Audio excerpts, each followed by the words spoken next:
यदि आप एक टैक्स पेयर व्यक्ति हैं, यदि आप एक करदाता हैं, यदि आप एक कर्मचारी हैं, तो आज का यह वीडियो आपके लिए बहुत ही महत्वपूर्ण होने वाला है, क्योंकि हर करदाता, हर कर्मचारी चाहता है कि मैं अपनी टैक्सेबल इनकम को कम कर पाऊं। जनरली हर व्यक्ति सिर्फ 80C से परिचित है। 80C से लेकर 80U तक आपके डिडक्शन के लिए काफ़ी सारी सेक्शंस होते हैं, काफ़ी सारी धाराएं होती है, जिनके अंतर्गत हम टैक्स में छूट ले सकते हैं। तो मैं दिलीप पाटीदार आज आपको 80C से लेकर 80U तक की समस्त धाराओं की जानकारी दूंगा और यह भी बताऊंगा कि आप किस सेक्शन के अंदर कितनी कटौती का लाभ ले सकते हैं।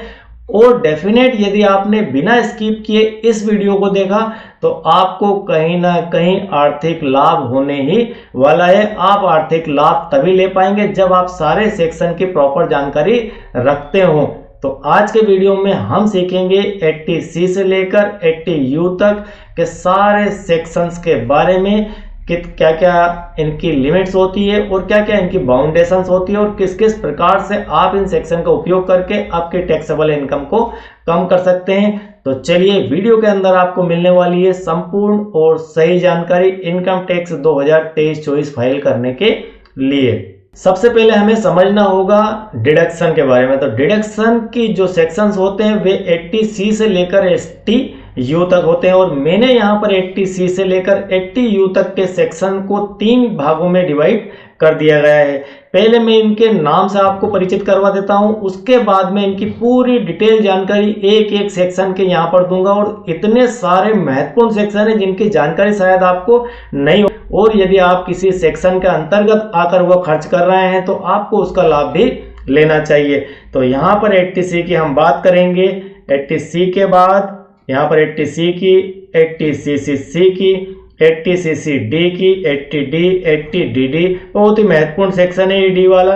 80DD भी यह भी महत्वपूर्ण है। 80E मोस्ट IMP, 80EE बहुत ही महत्वपूर्ण सेक्शन की बात यहाँ पर हो रही है। 80EE है, 80EEB, 80G, 80GG, 80GGA, 80GGC, इसके बाद 80TTA, 80TTB और 80U। इन सेक्शंस के बारे में हम बिल्कुल डिटेल से जानकारी देखने वाले हैं। और 80C के अलावा आपके पास 4 से 5 ऐसे सेक्शन हैं जिनके अंदर काफ़ी सारे लोग इन्वेस्ट करते हैं और खर्च भी वहां पर होता है, लेकिन उनको पता ही नहीं है कि इन सेक्शन के अंतर्गत भी हम पैसा बचा सकते हैं। तो चलिए स्टार्ट करते हैं हमारा आज का सब्जेक्ट। तो सबसे पहले हम समझते हैं कि सेक्शन 80C के अंतर्गत कौन कौन से निवेश आते हैं और उनको किस प्रकार से आप यूज करते हुए अपने टैक्सेबल इनकम को कम कर सकते हैं। मान लीजिए आपके यहाँ पर कोई टैक्सेबल इनकम है और इस टैक्सेबल इनकम से आप 80C के अंतर्गत जितना भी निवेश है उसे माइनस करते हैं। और इसकी जो लिमिट होती है 80C की वह होती है 1,50,000 मैक्सिमम।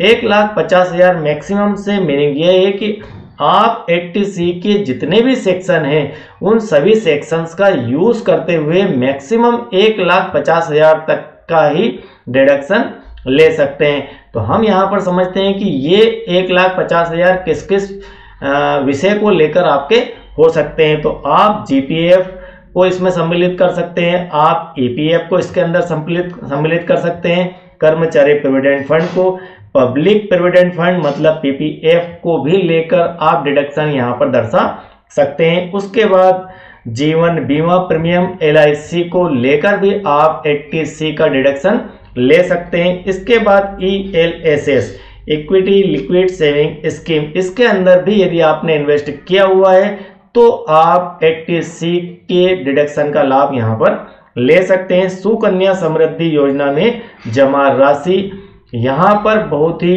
नोट डाउन करने वाला विषय है। सुकन्या समृद्धि योजना में जमा राशि, इसका भी आप 80C के अंदर डिडक्शन में लाभ ले सकते हैं। उसके बाद होम लोन की मूल राशि, होम लोन की मूल राशि जिसे हम HBA भी कहते हैं, इसका उपयोग भी आप डिडक्शन में कर सकते हैं। उसके बाद समूह बीमा योजना, जिसे शासकीय कर्मचारियों के द्वारा पैसा कटवाया जाता है, अपनी सैलरी से पैसा कटता है पर मंथ, जिसे वे जीआईएस के नाम से जानते हैं। तो समूह बीमा योजना जीआईएस कहलाता है और जीआईएस का जिक्र आपके पे स्लिप के अंदर भी होता है। तो यह जीआईएस की राशि को टोटल आप करके भी 80C के अंतर्गत माइनस कर सकते हैं। इसके बाद नेशनल पेंशन स्कीम एनपीएस से कटी हुई राशि का यूज करते हुए आप 80C से राशि में ऐड कर दीजिए और टैक्सेबल इनकम में इसे घटा दीजिए, तो आप यहां पर इस राशि का यूज भी डिडक्शन में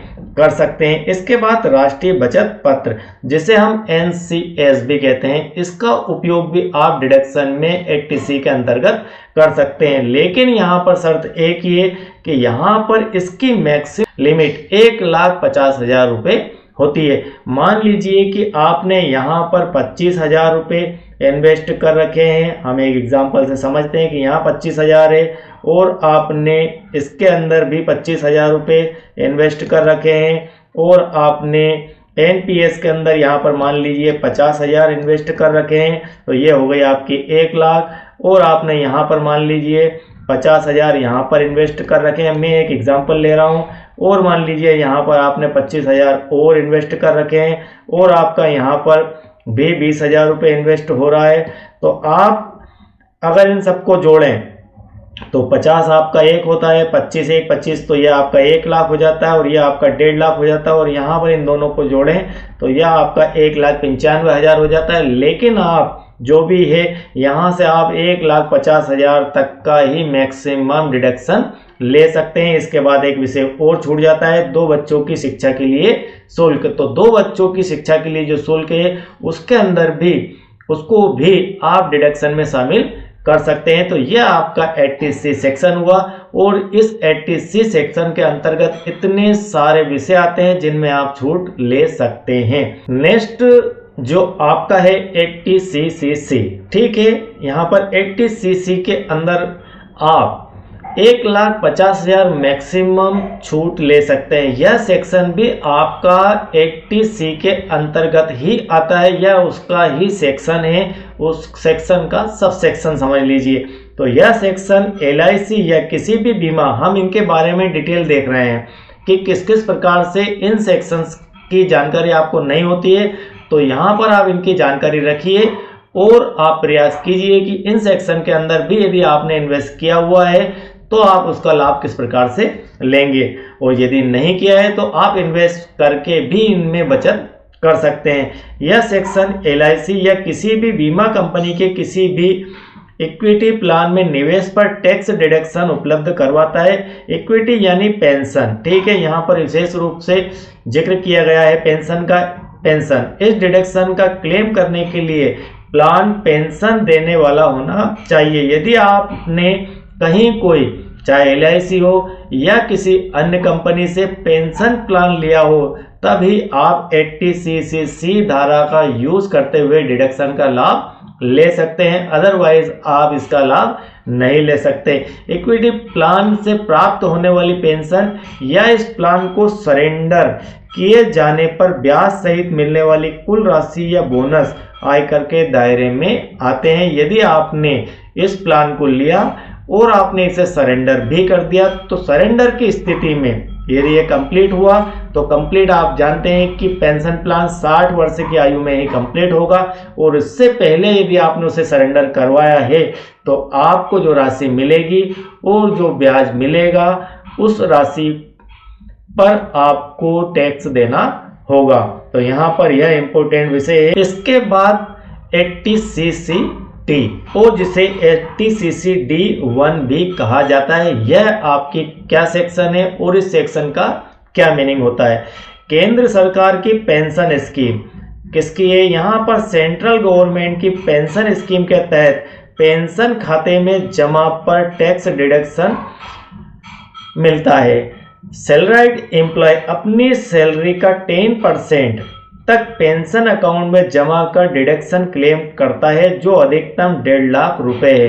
यहाँ पर 1.5 लाख के आपको हर जगह बाउंडेशन देखने को मिलेगी, क्योंकि 80C धारा जो है वह सारी बाउंडेड है 1.5 लाख से। तो आप कहीं भी किसी भी सेक्शन के अंदर डिडक्शन लें, लेकिन उसकी लिमिट सभी की मिलाकर 1.5 लाख से अधिक नहीं होना चाहिए। तो यहाँ पर एनपीएस जो कि आपके सैलराइड एम्प्लॉय के लिए होती है, सैलराइड एम्प्लॉय की अपनी सैलरी से 10% पेंशन अकाउंट में जाता है और इसे वे डिडक्शन के लिए क्लेम कर सकते हैं और वह आपकी धारा 80cc(d) के अंतर्गत आता है, 80cc(d)(1). अब इसके बाद आपका जो सेक्शन है वह आता है 80cc(d) सेक्शन, 80cc(d)(b) सेक्शन। इस सेक्शन के अंतर्गत सेल्फ एम्प्लॉय व्यक्तियों और कर्मचारियों को एक अतिरिक्त कर कटौती का दावा करने का अधिकार मिलता है। यह सेक्शन बहुत ही महत्वपूर्ण है, इसे ध्यान से समझिए। जो धारा 80cc(d)(1) के तहत कटौती का दावा करने के अलावा 50,000 है, यहाँ पर यह आपका एडिशनल है इस सेक्शन 80cc(d)(1) के अलावा। इस अतिरिक्त कर कटौती का दावा तभी किया जा सकता है, यह इसकी टर्म्स एंड कंडीशन है, जब वे राष्ट्रीय पेंशन योजना एनपीएस में, यहां तक कि अटल पेंशन योजना में भी निवेश करें। मतलब आप पहले से कोई पेंशन प्लान में आपका निवेश हो रहा है और आपने एडिशनल पेंशन की राशि और कटवाई है, तो उस स्थिति में आप 50,000 तक का और यहां पर बेनिफिट ले सकते हैं। इस प्रकार व्यक्ति कर कटौती में कुल 2 लाख तक का दावा कर सकते हैं, यानी 80cc(d) के अंतर आप 1.5 लाख रुपए सीधे सीधे यहाँ पर बेनिफिट ले चुके हैं और धारा 80cc(d)(1)(b) के अंतर्गत 50,000 यहाँ पर प्लस और हो जाता है।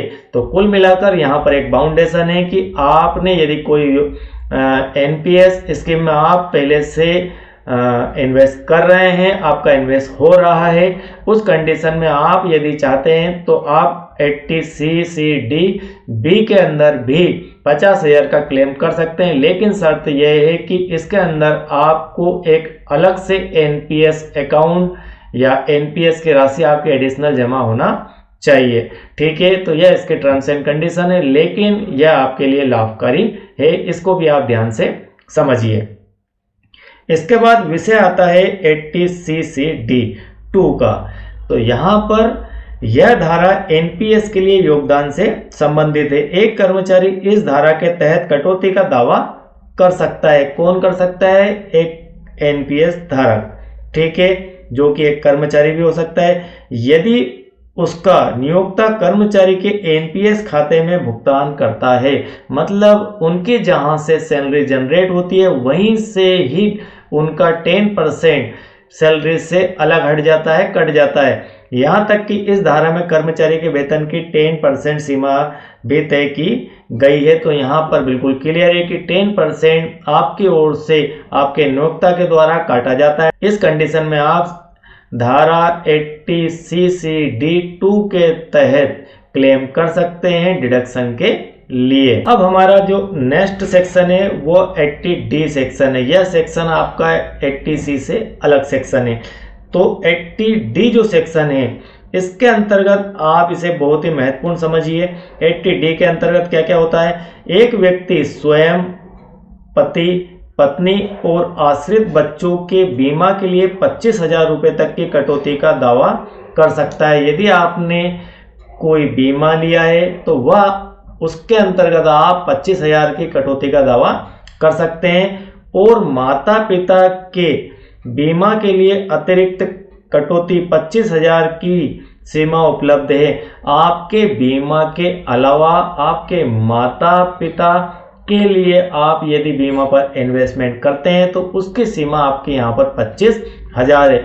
लेकिन उसके लिए शर्त है कि यदि वे 60 वर्ष से कम के हो, आप हैं और आपके माता पिता हैं जो कि 60 वर्ष से कम के हैं, उस परिस्थिति में आपके 25,000 और उनके भी प्लस 25,000 हो जाएंगे। कुल मिलाकर यहाँ पर 50,000 का डिडक्शन बन सकता है। और यदि वे से अर्थ है कि आपके माता पिता 60 वर्ष से अधिक आयु के हैं तो उनके लिए आप एडिशनल 50,000 तक की कटौती का दावा कर सकते हैं। एडिशनल 50,000 का डिडक्शन और ले सकते हैं। कुल मिलाकर आपका 25,000 और यहाँ पर 50,000, तो ये 50,000 और ये 25,000, और 60 वर्ष से कम के हैं तो यहाँ पर ये प्लस का 25 हो जाएगा। तो आप और आपके माता पिता दोनों ही 60 वर्ष से कम के हैं तो आपके डिडक्शन की राशि यहाँ पर 50,000 हो जाएगी मैक्सिमम।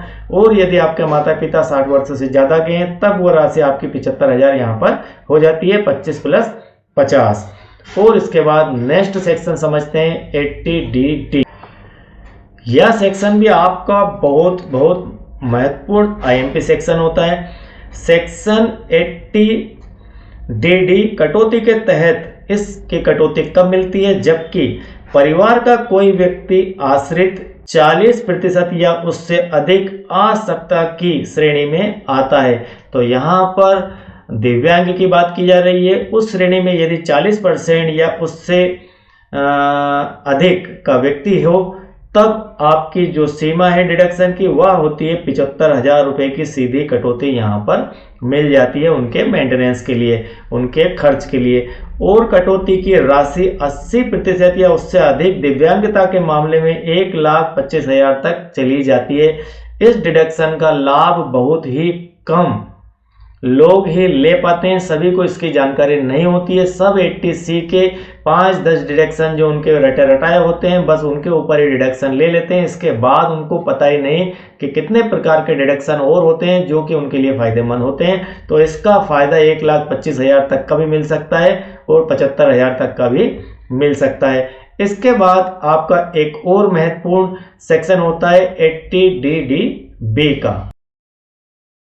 इस सेक्शन के अंतर्गत धारा, यह भी एक IMP मतलब 80D के जो सेक्शन हैं तीनों, इनको आप महत्वपूर्ण की श्रेणी में रखिए और इससे आपको कहीं ना कहीं फायदा होने वाला है। धारा 80DD में रोग या बीमारियों से संबंध में किए गए मेडिकल ट्रीटमेंट के खर्चों के लिए छूट का प्रावधान है। यदि कोई व्यक्ति या हो विशेष बीमारी के इलाज के लिए खर्च करता है तो धारा 80DDB के तहत उसे टैक्स छूट मिल जाती है। इसमें मेडिकल ट्रीटमेंट में किए गए खर्चों के लिए टैक्स छूट मिलती है, ना कि मेडिकल इंश्योरेंस के प्रीमियम के लिए। यह पॉइंट आपको नोट करना चाहिए बिल्कुल ध्यान से कि इसमें आपको खर्च पर छूट मिलती है। यदि आप मेडिकल इंश्योरेंस के लिए प्रीमियम भरते हैं तो यहाँ आप इसे क्लेम नहीं कर सकते। मेडिकल इंश्योरेंस प्रीमियम के लिए टैक्स छूट आयकर धारा 80D के तहत आती है, जो कि हम देख चुके हैं। और यहाँ पर इस क्लेम के लिए जो सीमा है वह है 40,000। यदि आप वरिष्ठ नागरिक हैं तो यह आपकी क्लेम की सीमा हो जाती है 1,00,000 रुपये। और सामान्य अवस्था में यह 60 वर्ष से कम आयु के लिए 40,000 की गई है। और इसके अंदर कुछ विशेष प्रकार की बीमारियों की लिस्ट भी दी जाती है। उन बीमारियों को कवर करने के दौरान ही आप 80DDB का फायदा डिडक्शन में ले सकते हैं। यह बिल्कुल एक महत्वपूर्ण सेक्शन है। अब आपका जो नेक्स्ट सेक्शन है वह सेक्शन है ई सेक्शन, जिसे हम 80E भी कहेंगे। 80E के अंतर्गत आने वाले जो सेक्शन है उनको हम देख लेते हैं। यह आपका एक महत्वपूर्ण सेक्शन है और इसका लाभ भी टैक्स पेयर के द्वारा अमूमन लिया जाता है। कोई भी व्यक्ति अधिनियम 1961 की धारा 80E द्वारा प्रदत्त की गई कर बचत का लाभ उठा सकता है। कब उठा सकता है? स्वयं या संबंधी की उच्च शिक्षा के लिए, यदि वह स्वयं पढ़ रहा है हायर एजुकेशन के लिए और अपने संबंधी कोई परिवार का व्यक्ति है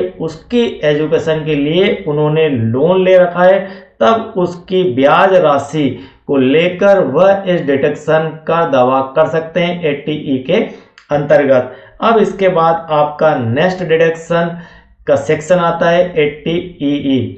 इस सेक्शन के अंतर्गत आप प्रति वित्तीय वर्ष में 50,000 रुपये तक की कटौती का दावा कर सकते हैं। आप इस कटौती का दावा तब जारी रख सकते हैं जब तक कि आप ऋण का पूरा भुगतान नहीं कर देते। ऋण किसी वित्तीय संस्थान या हाउसिंग फाइनेंस द्वारा स्वीकृत होना चाहिए। ऋण 1/4/2016 से 31/3/2017 के बीच स्वीकृत होना चाहिए। यहाँ बात चल रही है लोन की और वह है होम लोन। तो आप इस सेक्शन के अंदर 50,000 तक की मैक्सिमम कटौती का दावा कर सकते हैं और यह दावा आपका तभी जारी रह सकता है जबकि आप ऋण का पूरा भुगतान नहीं कर देते। आप पूरे ऋण का भुगतान करने तक इसको जारी रख सकते हैं, लेकिन इसमें एक टर्म्स और कंडीशन और ऐड की गई है कि ऋण किसी वित्तीय संस्थान या हाउसिंग फाइनेंस कंपनी द्वारा स्वीकृत होना चाहिए। ये एक लीगल फाइनेंस कंपनी होना चाहिए जो कि आरबीआई की गाइडलाइन या बैंकिंग सेक्टर की जो गाइडलाइन है उसके अंतर्गत आता है। यह ऋण 1/4/2016 से 31/3/2017 के बीच में स्वीकृत भी होना चाहिए। यह इसकी शर्त है। ठीक है, तो इन शर्तों के अधीन आपका जो सेक्शन 80EE आता है और इन शर्तों के अधीन ही आप इसमें कटौती का दावा कर सकते हैं। अब आपका जो सेक्शन 80EE है यह भी एक IMP सेक्शन है। यदि आप पहली बार आवासीय घर खरीद रहे हैं तो घर खरीदने के लिए होम लोन पर किए गए ब्याज भुगतान, पहली बार यहाँ पर स्पेशल वर्ड यूज किया गया है, पहली बार ब्याज भुगतान के लिए यह कटौती उपलब्ध है। यह दावा आप तभी कर सकते हैं इस सेक्शन के अंतर्गत 80EA के अंतर्गत जब आप पहली बार घर खरीद रहे हैं जहां आपका लोन 1 अप्रैल 2019 से 31 मार्च 2022 के बीच स्वीकृत किया गया है। इन दोनों डेट के बीच की अवधि में यदि आपका लोन स्वीकृत किया गया है और कैसा लोन हो, होम लोन हो और पहली बार लिया गया होम लोन हो, तब इसमें कटौती की सीमा आप 1.5 लाख तक ले जा सकते हैं और मैक्सिमम 1.5 लाख तक के ब्याज की राशि पर आपको यहाँ पर इस सेक्शन 80EA के अंतर्गत छूट का प्रावधान किया गया है। तो ये सब आपकी 80C से बाहर के हैं, तो इन्हें भी आप यूज कर सकते हैं आपके टैक्सेबल इनकम को कम करने के लिए। और इसके बाद नेक्स्ट आपका जो सेक्शन है वह है 80EB। ठीक है, 80EB के अंतर्गत 1 अप्रैल 2019 से 31 मार्च 2023 के बीच इलेक्ट्रिक वाहन खरीदने के लिए यह भी मोस्ट IMP सेक्शन है। यदि आपने कोई इलेक्ट्रिक वाहन खरीदा है और उसको आपने लोन पर लिया है तो उस लोन के ब्याज के भुगतान हेतु आपको यहाँ पर मैक्सिमम लिमिट 1.5 लाख की दी गई है। ये होना आपका इलेक्ट्रिक वाहन चाहिए और वह भी 1 अप्रैल 2019 से 31 मार्च 2023 की अवधि के बीच में खरीदा गया हो। ऐसा ना कि आज ही आप उसको खरीद लें और कल आप इसका दावा करें, तो यहाँ पर यह संभव नहीं हो पाएगा। यह बजट में आपको 1 अप्रैल 2019 से 31 मार्च 2023 के बीच में खरीदी पर ही यहाँ पर छूट का प्रावधान रखा गया है। तो यह आपकी IMP धारा है 80EB। इसके बाद देखते हैं नेक्स्ट आपकी आती है 80G। 80G के अंतर्गत भी कई लोग बड़े ही स्मार्ट तरीके से यूज करते हुए इन डिडक्शन का लाभ भी लेते हैं, जिसके अंतर्गत नियत निधियों, धर्मार्थ संस्थानों, राष्ट्रीय रक्षा कोष, आपातकालीन राहत कोष आदि को बिना किसी सीमा योग्यता अनुसार नियम में रहते हुए दान की कटौती को आप क्लेम कर सकते हैं। यदि इनको आपने डोनेट किया है और डोनेट एक सिस्टम से किया है, नगद ना करते हुए आपने चेक से पेमेंट उनके अकाउंट में पेमेंट किया गया है और जो भी उसकी गाइडलाइन रहती है इस सेक्शन की पूरी, उस सेक्शन की गाइडलाइन के अंतर्गत यदि आपने डोनेट किया है तब आप इस राशि का लाभ डिडक्शन में ले सकते हैं। तो यह भी आपके लिए एक महत्वपूर्ण विषय है। अब हम देखते हैं हमारा नेक्स्ट 80G के अंतर्गत आप जिनका HR वेतन का हिस्सा नहीं है, उनके लिए यह कटौती के रूप में 60,000 रुपये एनुअली या 5,000 रुपये मंथली आप डिडक्शन इसमें क्लेम कर सकते हैं। तो यह भी एक इम्पोर्टेंट पार्ट है, इम्पोर्टेंट सेक्शन है। इसके बाद नेक्स्ट आता है 80GGA। यह भी एक बहुत ही महत्वपूर्ण सेक्शन है। वैज्ञानिक अनुसंधान या ग्रामीण विकास के लिए किए गए दान के लिए कटौती का यह सेक्शन है। वैज्ञानिक अनुसंधान या सामाजिक विज्ञान या सांख्यिकी अनुसंधान या ग्रामीण विकास मंत्रालय में राज्य मंत्री, प्राकृतिक संस्थानों का संरक्षण अथवा वन रोपण ग्रामीण विकास मंत्रालय में राज्य मंत्री, इनको दिए गए दान के स्वरूप राशि को आप इस सेक्शन में रखकर कटौती के लिए दावा कर सकते हैं। लेकिन इन सब के लिए थोड़े थोड़े यहाँ पर बारीक रूल्स भी है, इनकी टर्म्स एंड कंडीशन है। उन टर्म्स एंड कंडीशन को ध्यान में रखते हुए यदि आप दान की राशि रखते हैं, देते हैं, तब उस स्थिति में आप इस सेक्शन के तहत कटौती का दावा कर सकते हैं, जो कि आपके लिए एक महत्वपूर्ण सेक्शन हो सकता है। इसके बाद बात आती है 80GGC की। तो 80GGC के अंतर्गत राजनीतिक पक्षकार या चुनावी न्यास को दिए गए दान के लिए कटौती का यहाँ पर प्रावधान किया गया है। कुल मिलाकर ये जो आपका जी सेक्शन है, यह जी सेक्शन पूरा का पूरा आपका इन दो एक को छोड़ दें तो यह आपका पूरा का पूरा जो सेक्शन है यह दान से संबंधित ही है। 80TTA भी एक महत्वपूर्ण सेक्शन है। गैर वरिष्ठ नागरिकों द्वारा, बिल्कुल क्लियर शब्द है यहाँ पर, गैर वरिष्ठ नागरिक द्वारा बचत बैंक खातों पर प्राप्त ब्याज कटौती, और यहाँ पर कटौती की सीमा रखी गई है 10,000। तो 10,000 तक की बैंक ब्याज की राशि पर आप क्लेम कर सकते हैं। यदि आपकी राशि 10,000 रुपये है बैंक ब्याज की, तो यहाँ पर आप इसे 80TTA के तहत क्लेम कर सकते हैं डिडक्शन के लिए। तो यह एक बहुत ही महत्वपूर्ण पार्ट है। इसके बाद नेक्स्ट आपका सेक्शन आता है 80TTB। निवासी वरिष्ठ नागरिकों द्वारा जमा पर ब्याज पर कटौती का यह सेक्शन है, और कटौती सीमा यहाँ पर 50,000 की रखी गई है। तो इसे भी आप समझकर डिडक्शन ले सकते हैं यदि आप इस दायरे में आते हैं। और आपका लास्ट जो सेक्शन है वह है 80U। दिव्यांगता वाले निवासी व्यक्तिगत करदाताओं के लिए कटौतियां। यहाँ पर कोई व्यक्ति स्वयं है और वह दिव्यांग भी है, उस स्थिति में वह करदाता भी है, तब आप स्थिर 75,000 की कटौती का यहाँ पर क्लेम कर सकते हैं। और यह एक स्थिर कटौती होती है, इसमें आपको कुछ भी कहने सुनने की आवश्यकता नहीं है। इसमें सीधे सीधे आप अपना प्रमाण पत्र का उपयोग करते हुए इस राशि का लाभ ले सकते हैं। आपको कहीं कोई खर्च वर्च की बात नहीं करना है। और इसके साथ में 1,25,000 तक की कटौती का भी प्रावधान है, और उसकी कंडीशन है कि वह व्यक्ति, वह करदाता 80% से ऊपर दिव्यांगता की श्रेणी में आता हो, और इस प्रकार से वह बिना किसी डॉक्यूमेंट के 1,25,000 तक की राशि को डिडक्शन में लाकर छूट का लाभ ले सकते हैं। तो आज का यह वीडियो यहाँ पर समाप्त हुआ, और इस वीडियो में हमने 80C से लेकर 80U तक की समस्त धाराओं को समझा, समस्त सेक्शन को डिटेल में समझा। और यह वीडियो मैं जानता हूँ कि प्रत्येक टैक्सेबल पर्सन के लिए बहुत ही महत्वपूर्ण है। और यदि यह वीडियो आपके लिए महत्वपूर्ण है और आपको अच्छा लगा हो तो आप इस वीडियो को शेयर जरूर कीजिए, लाइक कीजिए, और यदि आपने चैनल को अब तक सब्सक्राइब नहीं किया है तो चैनल को सब्सक्राइब भी कीजिए। और यदि आप पहले से सब्सक्राइबर हैं तो आपको बहुत बहुत धन्यवाद। Thank you very much.